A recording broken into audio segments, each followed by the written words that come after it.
Meet Carolyn Chism Hardy. Carolyn is the CEO of Hardy Beverages in Memphis, Tennessee. I have a great background in manufacturing. I've been in manufacturing for 30 years. Started out with Smuckers as an accountant, became a plant manager. Then I went to Coors and ran their billion-dollar division.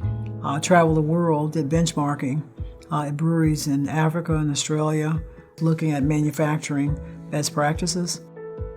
After serving on the Memphis branch board of directors, Carolyn joined the St. Louis Fed's board of directors in 2020.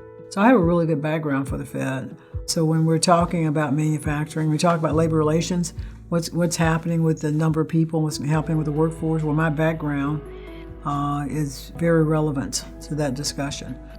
I know that everything that happens affects the economy.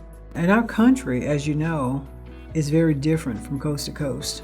You look at what happens in Tennessee, it is not the same as what happens in California. The importance of supply chain will look very different in California than supply chain looks here. Labor issues in California will look very different than labor issues here.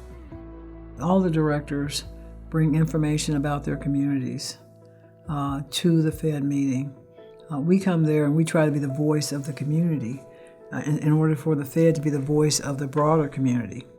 Produced by the Federal Reserve Bank of St. Louis, central to America's economy.